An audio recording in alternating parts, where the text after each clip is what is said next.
hidup penuh berkah. Kita semua berharap memperoleh barokah atau berkah dari Allah. Berkah adalah kebaikan yang diberikan atau dilekatkan oleh Allah pada seseorang, pada tempat, waktu, atau pada pedoman hidup.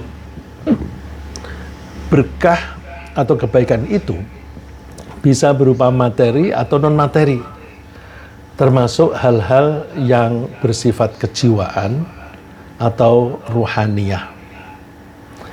Tentu dambaan yang ideal adalah bahwa Allah menjadikan kita sebagai manusia yang Dia berkahi, tinggal di tempat yang penuh berkah, memperoleh kesempatan hidup dalam waktu yang berkah, dengan pedoman hidup yang berkah. Objek berkah, misalnya seseorang yang diberkahi Allah, biasanya memberikan banyak kebaikan kepada banyak manusia. Misalnya yang disebutkan oleh Allah di dalam Al-Quran, Nabi Musa. Beliau diberkahi oleh Allah dan dia memberikan banyak kebaikan berupa antara lain menyelamatkan Bani Israel dari siksaan Raja Fir'aun dan membimbing mereka untuk beriman kepada Allah sehingga mereka selamat dunia dan akhirat. Allah berfirman, "Idz qala Musa li ahlihi inni anastu nara sa'atikum minha bi khabarin aw atikum bi shihabin qabasin la'allakum tastalun." Ingat ketika Musa berkata kepada keluarganya, "Sesungguhnya aku melihat api. Dari sana aku akan membawa kepadamu kabar, atau aku akan membawa untukmu suluh api supaya kamu dapat berdiam." Maka tatkala dia tiba di tempat itu, disuruh dia, maka tatkala dia tiba di tempat api itu, di seluruh dia, maksudnya diserulah dia. Saya ini kalau membaca bahasa Arabnya lebih enak. Falamma ja'aha nudiya amburika man finnari wa man haulaha. Ketika Nabi Musa mendatangi api itu, dia dipanggil. Panggilan itu menyebutkan amburika man finnar, orang yang berada di samping api dan di sekitarnya itu diberkahi. Wa subhanallahi rabbil alamin. Maha suci Allah, Tuhan alam semesta. Nah, karena Allah itu satu-satunya yang memiliki berkah dan yang bisa memberikan berkahnya, maka kita hanya bisa memperoleh berkah dari Allah dengan mengikuti petunjuk dari Allah bagaimana cara memperoleh berkah itu. Salah satu cara untuk memperoleh berkah dari Allah adalah kita mengimani Allah dengan cara yang benar dan bertakwa dengan baik. Jadi, yang pertama, kita lakukan gabungan antara iman dan takwa. Iman itu tatarannya di pola pikir, takwa itu tataran perilaku. Jadi, dengan demikian kita diharapkan melaksanakan semua perintah Allah dan meninggalkan larangannya semata-mata karena dalam rangka mengharapkan ridho Allah. Nah, barokah itu bisa kita terima dari Allah dalam dua kriteria, yakni berkah yang kita terima dari Allah dan berkah yang kita berikan kepada orang lain atau pihak lain. Jadi kita menerima dari Allah karena tidak ada yang bisa memberi berkah kecuali Allah. Yang memiliki berkah hanya Allah. Maka kalau seseorang, mudah-mudahan kita ini mendapatkan berkah, kita menerima kebaikan dari Allah, kemudian kita teruskan, kita berikan kepada orang lain. Jadi tidak mandek pada kita. Nah, berkah kriteria pertama, yaitu berkah yang kita terima dari Allah, itu akan memberi kita rasa tentram dalam hati, dan kita merasa memperoleh bimbingan dalam menjalani kehidupan, dan menerima rezeki yang memadai. Berkah kriteria kedua, itu kita bisa memberi banyak manfaat kepada orang lain. Misalnya, membimbing atau mengajarkan hal-hal yang berguna untuk kehidupan mereka, memberi mereka sedekah, dan selalu siap memberi mereka pertolongan. Jadi yang kita terima itu dari Allah antara lain bimbingan, dan kemudian kita teruskan, kita menyayangi dan membimbing orang lain. Nah, kalau kita mau begitu, yaitu menggabungkan antara iman dan takwa pada diri kita, maka insya Allah Allah akan memberi berkah. Malah Allah berjanji, walau anna ahlal qura amanu wattaqau lafatahna alaihim barakatim minas sama'i wal ard. Seandainya penduduk negeri mau beriman dan bertakwa, sungguh, pakai sungguh kami akan bukakan untuk mereka berkah yang banyak dari langit dan bumi. Nah, keberkahan takwa itu bisa kita rasakan di dunia dan di akhirat. Di dunia, kita akan memperoleh ketentraman hati yang ditandai dengan terbebasnya kita dari rasa takut dan sedih. Di akhirat, kita akan mendapatkan berkah berupa tinggal di surga. Allah menjanjikan, innal ladzina qalu rabbunallahu tsumma istaqamu tatanazzalu alaihimul malaikatu alla takhafu wa la tahzanu wa abshiru bil jannati allati kuntum tu'adun. Sesungguhnya orang-orang yang mengatakan Tuhan kami Allah. Nah, kalau Tuhan kami Allah itu berarti pengakuan bahwa kalau Allah itu Tuhan kami, berarti kami adalah hambanya, kami adalah, atau kita ini budaknya. Femastaqamu, kemudian mereka itu konsisten mengucapkan demikian, lalu perilakunya konsisten dengan ucapan tadi. Nah, kalau mau seperti itu, tatanazzalu alaihimul malaikah, para malaikat akan pada turun dan memberitahukan kepada kita, tidak perlu kamu takut dan tidak perlu kamu sedih. Kalau orang bertanya, mana aku sudah berusaha beriman dan bertakwa kok tidak mendengar omongan malaikat? Omongan itu kan bisa oral language, bisa juga body language. Kalau oral language, bahasa lisan, kita ingin mendengar kata-katanya malaikat itu. Tapi kalau body language, malaikat itu langsung membuat kehidupan kita tentram, langsung membuat hati kita itu tenang. Kok bisa begitu? Iya, misalnya ada peristiwa-peristiwa yang gonjang-ganjing, hati kita tetap tenang. Nggak apa-apa, itu insya Allah baik. Nah, itu sih, malaikat itu mengerjakan langsung, hati kita dibuat tenang. Setelah itu di dunia. Wa abshiru bil jannati allati kuntum tu'adun, dan bersenanglah kamu karena kalian akan memperoleh surga yang dijanjikan oleh Allah. Nah, ketentraman di dunia itu rasanya kenapa kok kita bisa mendapatkan ketentraman di dunia? Karena Allah akan memberikan kemudahan hidup. Nah, ini termasuk body language, ya. Jadi Allah kalau membuat kita hati tentram, itu ada sarana yang diberikan oleh Allah kepada kita. Misalnya Allah memberi kita kemudahan dalam hidup. Kemudahan dalam hidup itu jasmani dan rohani. Secara rohani, kita itu setiap hari menghadapi problem, menghadapi masalah kecil maupun besar. Tapi kalau Allah memberi berkah kepada kita, kita diberi kemampuan untuk mengatasi problem-problem itu. Berapapun problem yang kita hadapi, seberapa besar pun, kalau terselesaikan, itu nggak masalah. Udah begitu, itu secara rohani. Secara jasmani, Allah akan memberi kita rizki berupa makanan, minuman, pakaian, dan sebagainya, yang mungkin ya dalam bentuk uang yang bisa ditukar dengan kebutuhan hidup kita. Janji Allah ini, ayat ini sangat populer, tapi saya sering kali mengutip karena dari berbagai angle ini bisa kita ambil pelajaran. Wa may yattaqillaha yaj'al lahu makhraja wa yarzuqhu min haitsu la yahtasib. Siapa yang mau bertakwa kepada Allah, maka Allah akan memberi dia way out, solution, akan memberi dia jalan keluar untuk mengatasi masalah. Wa yarzuqhu min haitsu la yahtasib. Wa yarzuqhu, dan Allah akan memberi dia rezeki yang tidak tersangka-sangka. Tidak tersangka-sangka itu bisa datangnya tidak tersangka-sangka, bisa jumlahnya tidak tersangka-sangka.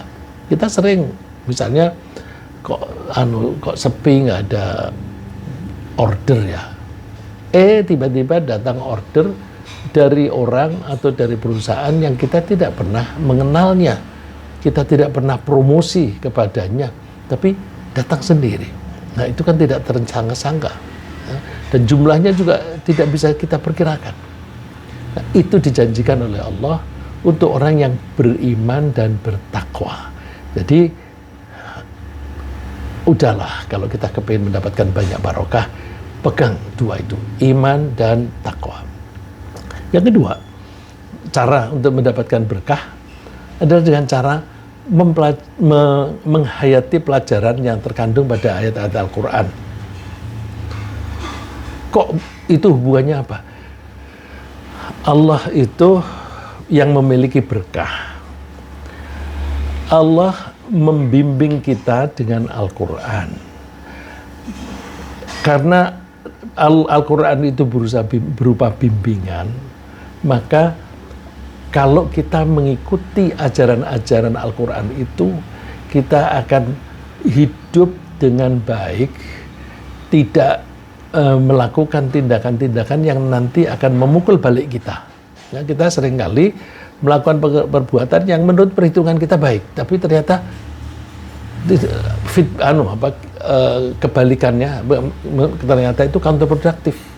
Akhirnya kita tidak mendapatkan kebaikan, tapi malah keburukan. Ya, betapa banyak kasus-kasus semacam itu.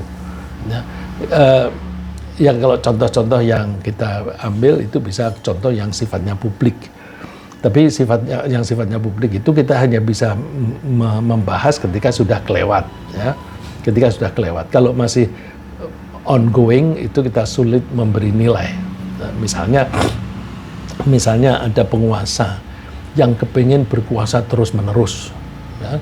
Kita tahu kita punya pemimpin yang seperti itu.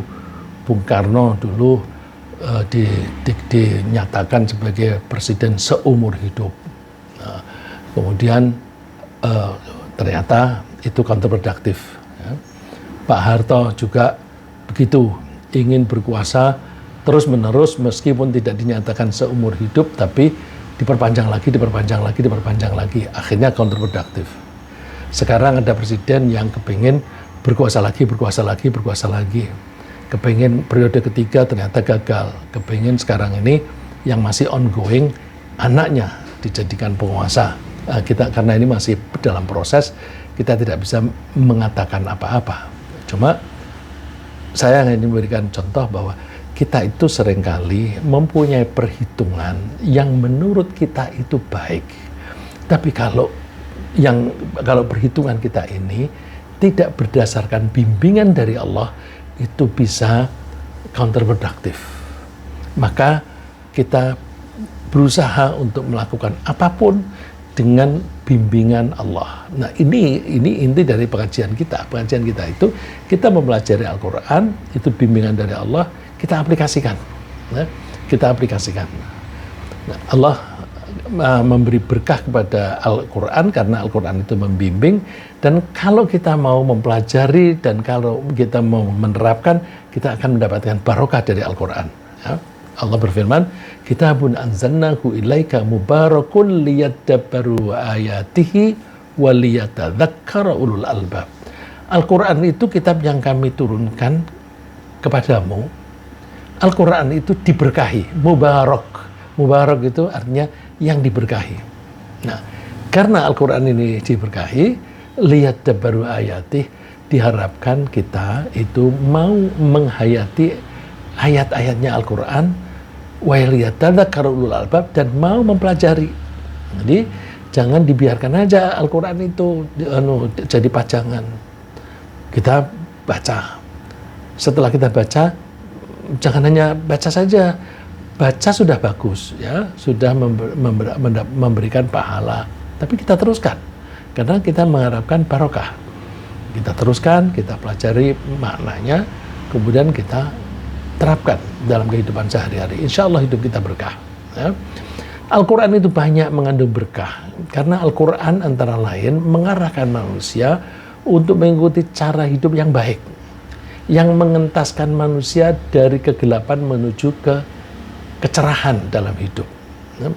Kalau gelap itu kan kita tidak tahu di depan kita ada apa. Karena kita tidak tahu persis di depan kita ada apa, kita lalu meraba-raba dalam kegelapan. Mungkin jalan itu baik, tapi mungkin juga mencelakakan, kita nggak tahu.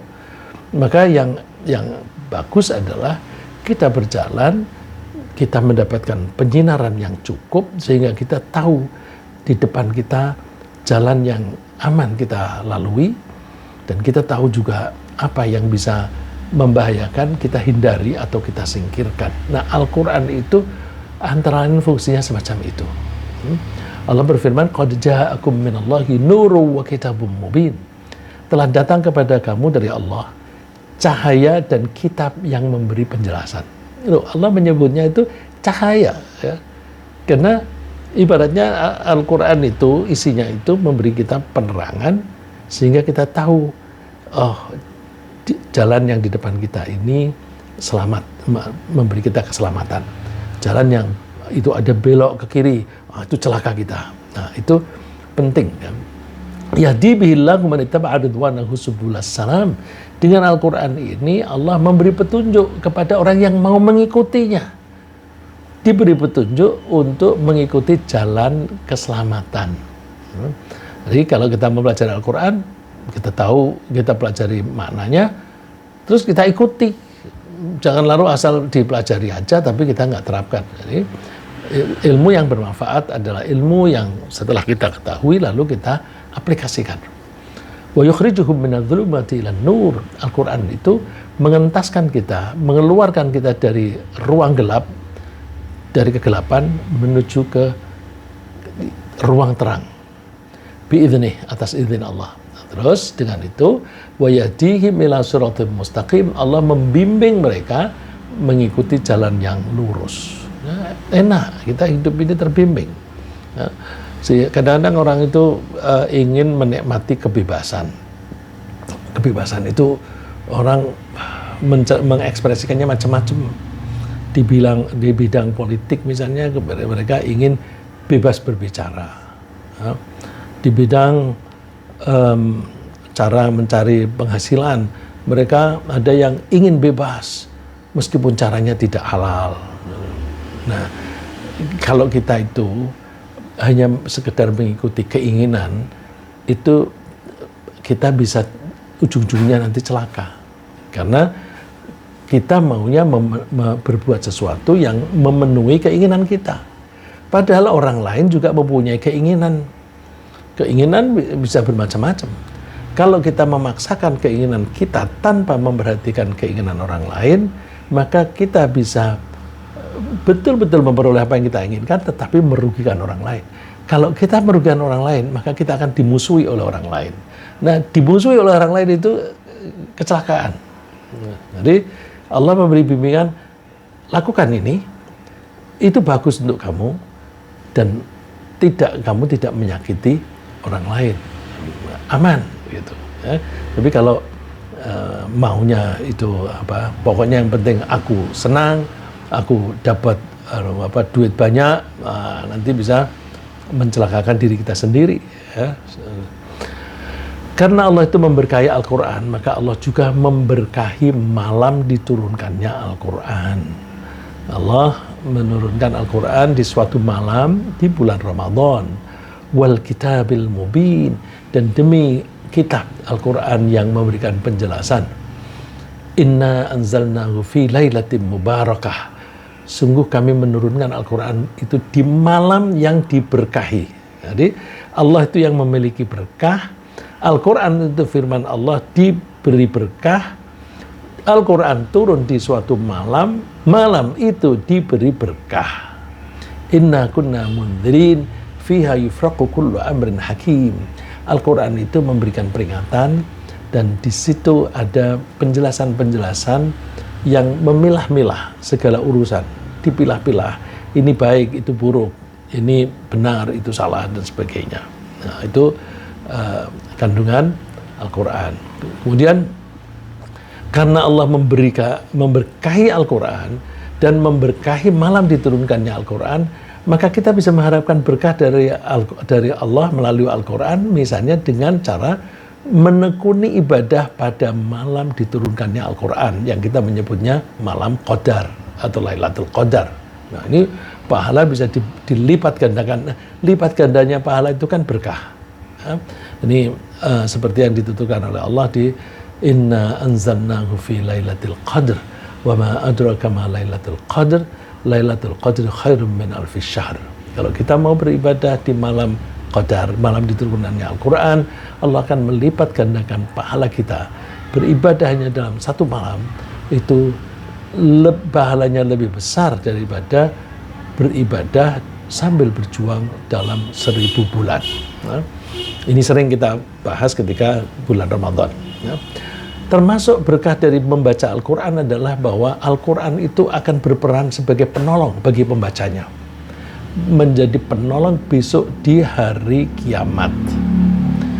Menolong orang yang rajin membaca Al-Quran, rajin mempelajarinya, dan menerapkan ajarannya, itu Al-Quran akan menolong orang itu jangan sampai dia masuk neraka, dan akan mengusulkan kepada Allah supaya orang ini masuk surga. Rasulullah bersabda, Iqra'ul Quran, bacalah Al-Quran, fa innahu ya'ti yaumal qiyamati syafi'an li ashabi. Karena Al-Quran itu besok di hari kiamat itu memberi pertolongan kepada yang mempelajari dan menerapkannya. Terus kalau wah Al-Quran setebal itu berat, kita bisa milih yang sebagian tetapi pahalanya besar. Rasulullah menganjurkan Iqra'uz Zahrawain, Al-Baqarah wa surata Ali Imran, fa innahuma ya'tiyan yaumal qiyamati ka'annahuma ghamamatan au ka'annahuma ghayayatan au ka'annahuma firqani min tayr sawafuna tuhajjani an ashabihima. Rasulullah menganjurkan bacalah 2 surat, yaitu Al-Baqarah dan Ali Imran, karena kedua surat itu akan datang pada hari kiamat nanti bagaikan 2 tumpuk awan yang menaungi pembacanya. Jadi ketika di padang mahsyar itu kan panas tuh, maka 2 surat ini akan ditampilkan oleh Allah seperti awan yang bertumpuk. Awan yang bertumpuk itu bisa menyejukkan orang yang berada di dalam bayang-bayangnya. Karena kalau mataharinya di sana itu kan panas sekali. Kalau awannya tipis begitu, kurang sejuk. Lalu disebutkan 2 lapis awan. Nah, itu artinya memberikan kesejukan. Atau seperti 2 kelompok burung yang sedang terbang dalam formasi hendak membela pembacanya. Bacalah Al-Baqarah karena pembacanya akan memperoleh barokah, dan dengan tidak membacanya akan menyebabkan penyesalan, dan pembacanya tidak dapat dikuasai atau dikalahkan oleh tukang sihir.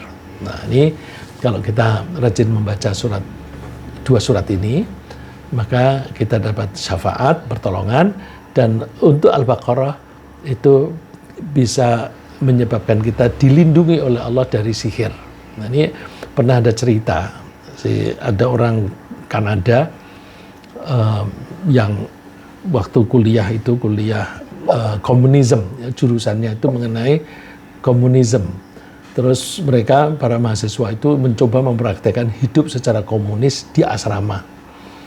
Terus suatu saat dia merasa tidak berdaya, mungkin waktu itu ada jin yang membuat dia seperti tidak bisa bergerak. Lalu terus dia menyadari bahwa ternyata manusia ini kekuatannya terbatas.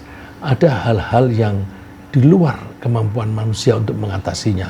Lalu terus dia menganggap bahwa kalau begitu ada ini Tuhan. Langsung dia keluar dari asrama saat itu mencari tempat orang beragama. Kebetulan dia ketemu masjid. Masuk di masjid, langsung dia bilang, aku mau masuk Islam. Kamu tahu tentang Islam? Enggak tahu. Jadi dia masuk Islam itu aneh. Masuk ke masjid, minta dibimbing masuk Islam, tapi dia tidak tahu tentang Islam. Karena itu dia masuk Islam karena push dari dalam. Ya. Push dari dalam, dia merasakan bahwa dia itu pada posisi yang tidak selalu bisa mengatasi masalahnya sendiri. Ada kekuatan di luar dirinya sendiri yang berarti itu ada supra, menurut bahasa mereka supra nature gitu. Nah, terus itu apa? Ya itu Tuhan. Terus itu diberitahu, kalau kamu masuk Islam kamu harus sholat. Boleh nggak apa-apa. Terus sholat itu gimana? Ditunjukin. Gini loh, sholat itu seperti ini. Kamu harus sholat 5 kali. Nggak apa-apa. Jadi ini aneh. Masuk Islam tanpa mengetahui apa itu Islam. Terus disuruh apa-apa dia nurut. Akhirnya dia masuk Islam, terus dia mencari beasiswa untuk mempelajari Islam. Dapat dia beasiswa dari Saudi Arabia. Pindah dia dari sekolah komunisme di Kanada, terus ke Saudi Arabia.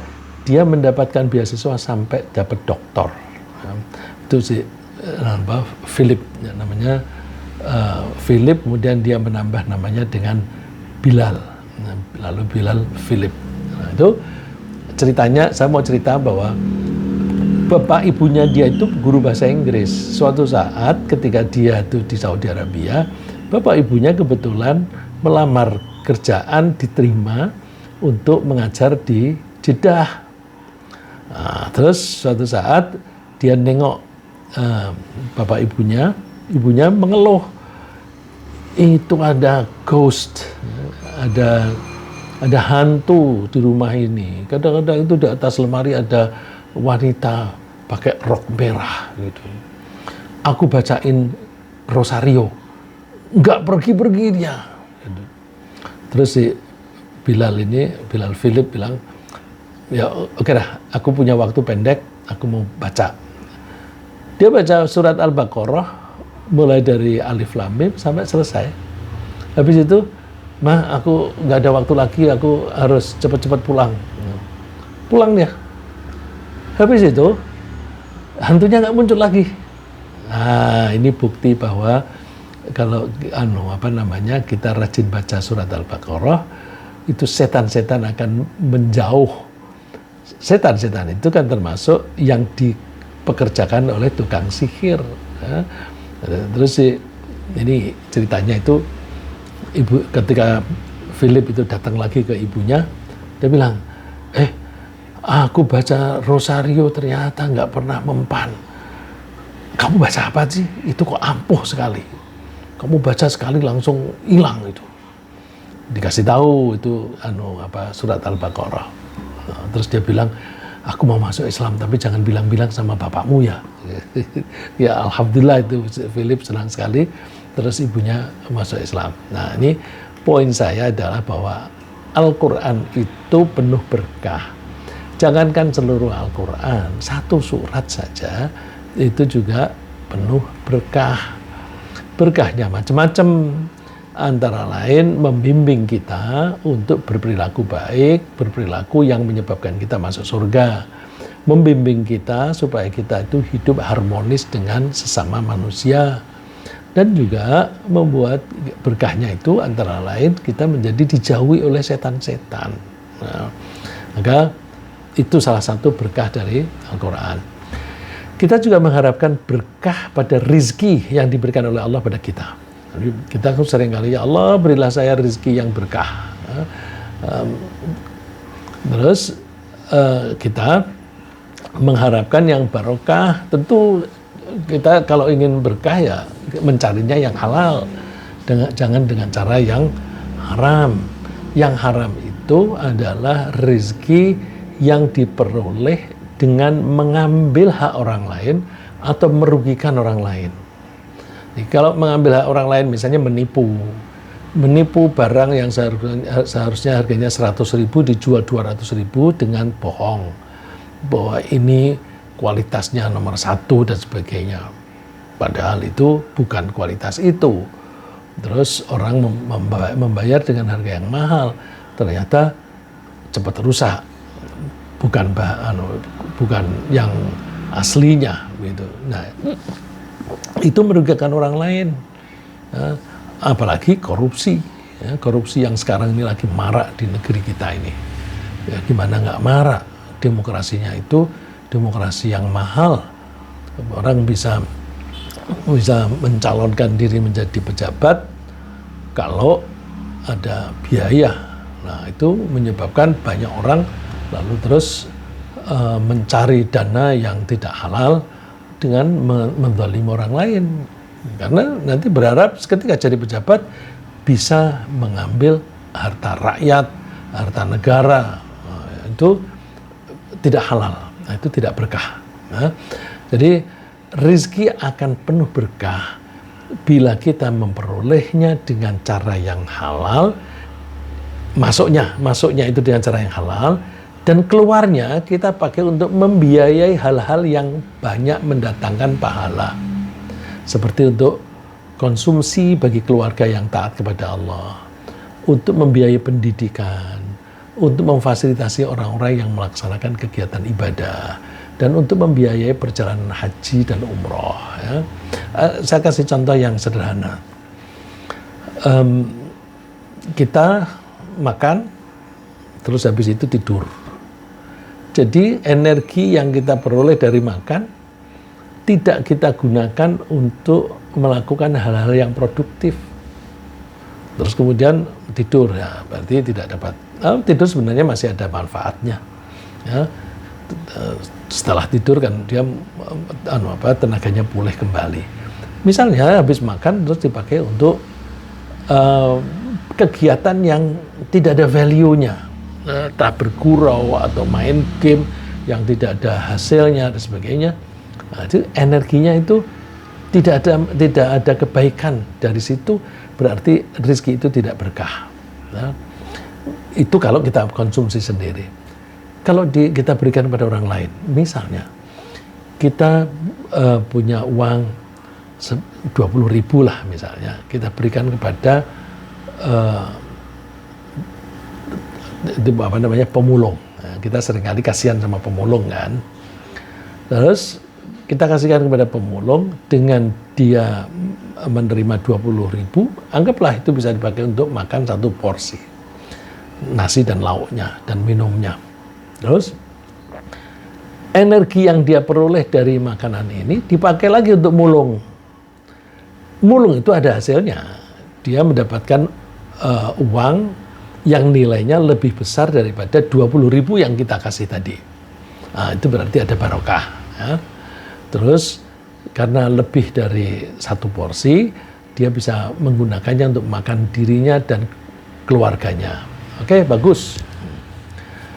Jadi barokahnya adalah berupa makanan 1 porsi bisa menghasilkan makanan 3 atau 4 porsi untuk keluarganya. Itu barokah. Bandingkan 20.000 kita berikan kepada seseorang yang sedang menghafal Al-Quran misalnya. Kita beri makan 1 porsi 20.000, terus dia bisa punya tenaga, dia membaca Al-Quran berjam-jam, 1 ayat diulang-ulang. Setiap dia baca 1 ayat, jangankan 1 ayat, 1 huruf saja itu dilipat gandakan 10 kali pahalanya. Terus kalau dia tuh membaca misalnya dengan 1 porsi tadi, dia bisa menghafal Al-Quran 2 halaman.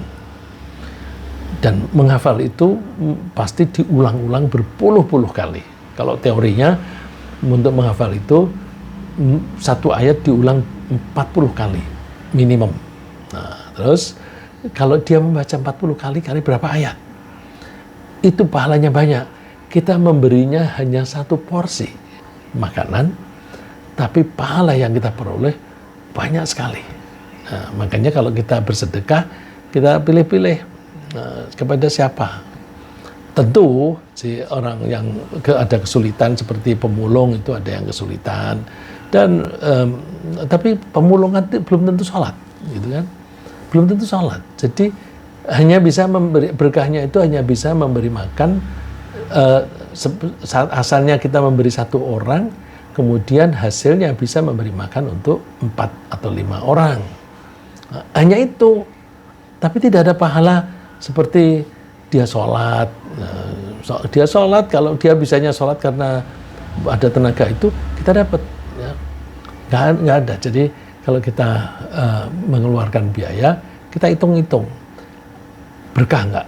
Ya. Jadi karena berkah itu kan ada 2 sisi kan tadi kita sebut, masuknya ke kita berkah, keluarnya juga berkah. Nah, Rasulullah SAW itu menyebutkan bahwa rizki itu, di dalam rizki itu ada berkah. Ya.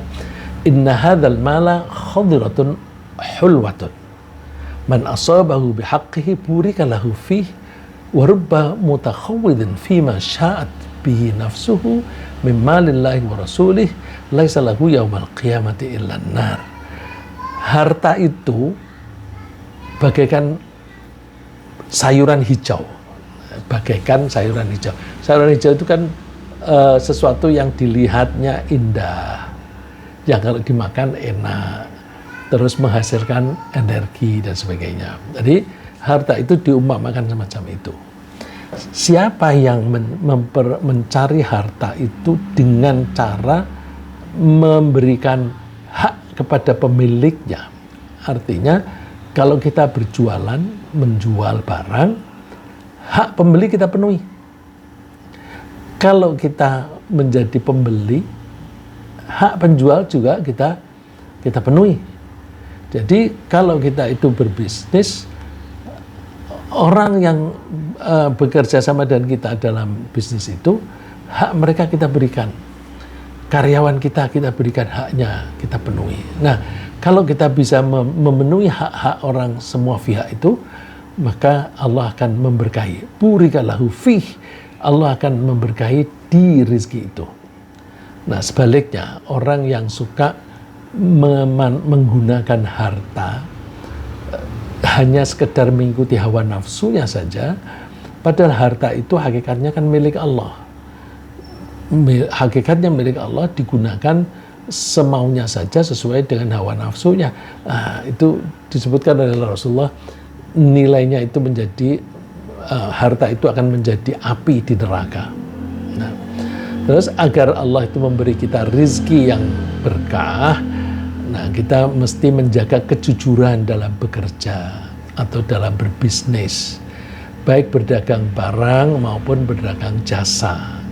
Rasulullah menyebutkan al-bai'ani bil khiyar ma lam yatafarraqa. Penjual dan pembeli itu selama masih berhadap-hadapan itu masih boleh memilih jadi membeli atau tidak. Jadi misalnya sudah bayar, kemudian nggak jadi deh, kan masih ada di situ, belum beranjak dari situ, itu masih boleh. Nah, sampai mereka itu berpisah. Kalau sudah berpisah, yaitu makanya ada yang bikin perjanjian, yang sudah dibeli tidak bisa ditukar. Nah, itu berarti sudah berpisah, karena kan bisa juga barangnya ditukar. Nah, Rasulullah mengatakan kalau dua pihak, pembeli dan penjualnya itu sama-sama jujur dan mau memberikan penjelasan tentang karakter benda itu dan harganya dan sebagainya, maka burika lahuma fi bai'ihima. Dua pihak tadi, baik penjual maupun pembelinya akan diberkahi. Tapi wa in katama wa kadzaba muhiqqat barakatuhu bi bai'ihima. Muhiqqat barakatuhu baihima. Kalau misalnya penjual itu bohong, menyimpan rahasia atau kekurangan barang yang dijual itu, atau mengurangi kualitas barang yang dijual, maka berkahnya hilang. Nah, itu bisa kita lihat teman-teman kita yang berbisnis tapi ada kecurangan begini, yang semacam itu, mungkin mereka dapat keuntungan yang besar wah kaya dia, tapi ujung-ujungnya nanti dia rugi juga. Jadi, ada saja caranya Allah menarik kembali. Ya misalnya saya sering mendengar cerita teman-teman yang berbisnis sebagai supplier lembaga yang ada kaitannya dengan pemerintah.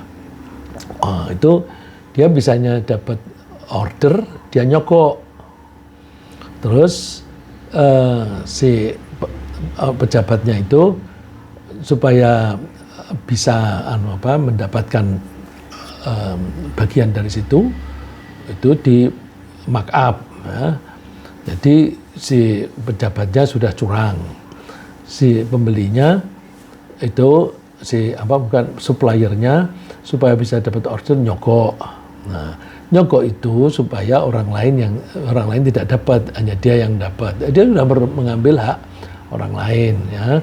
Terus karena si biaya ini sudah dipotong oleh pejabat, kualitasnya menjadi turun. Nah, jadi ada pengurangan hak, ya.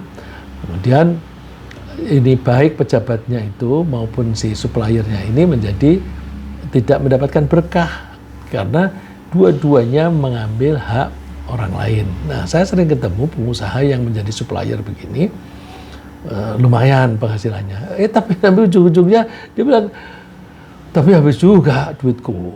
Karena nanti setelah proyek itu pejabatnya itu minta ini, minta itu. Sehingga akhirnya keuntungannya habis lagi gitu. Ya bisa juga toh, misalnya pejabatnya itu minta dukungan, aku nih mau jadi anggota DPR nih, sumbang dong. Dia terpaksa ngasih, kalau nggak ngasih nanti nggak dapat order lagi, akhirnya habis juga. Nah, kelihatannya dapat banyak itu kan berlipat itu gambaran berkah, tapi suatu saat nanti akan menjadi hilang berkahnya. Oke. Kita juga bisa mengharapkan berkah dari Allah dengan cara rajin bekerja. Orang yang rajin bekerja, insya Allah akan mendapatkan barokah lebih banyak dibanding orang yang tidak rajin bekerja. Nah, tandanya rajin itu gimana? Berpagi-pagi. Ya. Jadi pagi-pagi sudah bangun, sudah sholat subuh, habis sholat subuh terus mulai bekerja. Bandingkan. Satu dulu kalau bikin janjian sama teman, besok kita ketemu ya. Jam berapa? Jam 9. Wah, pagi amat. Aku masih tidur. Ya Allah, jam 9 masih tidur atau baru bangun. Ya karena mereka itu tidurnya di atas jam 12. Nanti jam 8, jam 9 baru bangun, terus berangkat. Nah, yang bangunnya siang-siang itu tidak berkah. Satu, dia tidak sholat subuh. Ya, tidak taat kepada Allah, berarti kan tidak iman dan takwa. Terus tambah lagi malas. Nah, Rasulullah itu Rasulullah itu mendoakan agar umatnya yang rajin bekerja itu diberi berkah. Doanya Rasulullah, Allahumma barik li ummati fi bukurihim. Ya Allah, berkailah umatku di waktu pagi mereka. Jadi kalau kita bekerja pagi-pagi, insya Allah kita dapat berkah. Kemudian, karena hanya Allah saja yang bisa memberi berkah, maka kita mesti menyadari bahwa kita bisanya dapat berkah hanya dari Allah. Maka kita rajin berdoa. Kita memohon agar Allah itu memberi kita berkah di apapun yang kita harapkan. Misalnya, kita mau pindah rumah, apakah kontrakan baru, dari kontrakan lama pindah ke kontrakan baru, di kos-kosan lama ke kos-kosan baru, atau membeli rumah kemudian mau pindah rumah, kita berdoa, mohon kepada Allah. Nah, ada doa yang dulu diucapkan oleh Nabi Nuh, Rabbi anzilni munzalam mubarakah wa anta khairul munzilin. Tuhan, tempatkanlah aku pada tempat yang diberkati. Engkau adalah sebaik-baik yang memberi tempat. Sebaik-baik yang bisa memberi tempat. Karena Allah yang memberi tempat, maka kita mohon Allah memberkahi tempat itu. Nah, terus kita juga diharapkan memperoleh barokah dari Allah untuk keluarga kita. Gimana?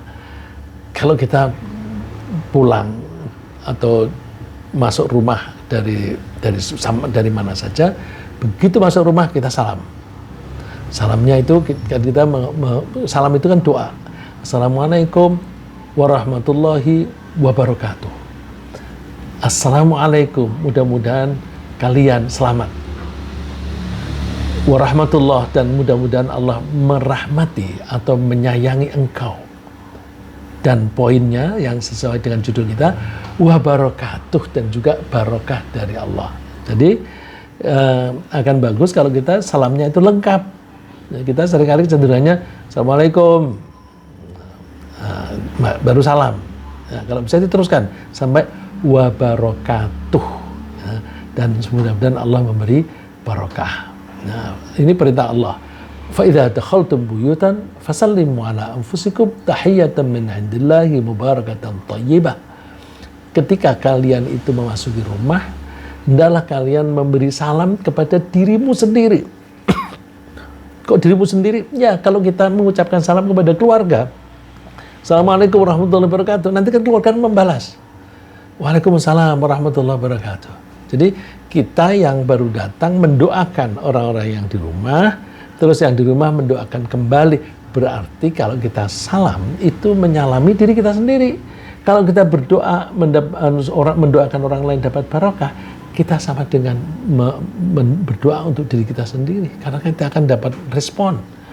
Bahkan ketika kita salam, kita mengucapkan salam dari satu orang. Kalau di dalam keluarga ada 5 orang saja, yang jawab 5 orang, berarti barokahnya menjadi 5 kali lipat. Itu. Jadi kita usahakan setiap hari kita dapat barokah.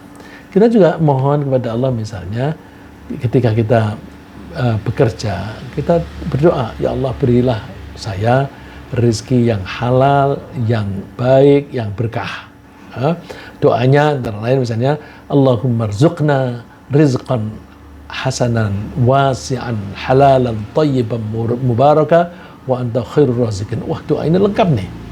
Wahai Tuhan, berilah kami rezeki yang bagus, yang luas, yang banyak, ya, yang halal, yang baik, yang barokah. Wah, Masya Allah, satu kali doa itu banyak yang kita minta. Wa anta khairur raziqin, dan engkau adalah yang paling baik dalam memberi rezeki.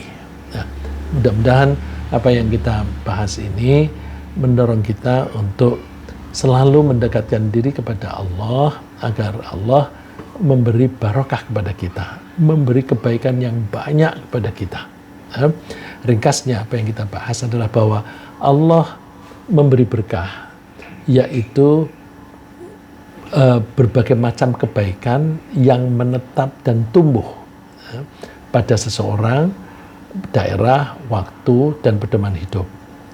Allah berjanji memberi berkah kepada kita dengan 2 syarat, yaitu iman dan takwa.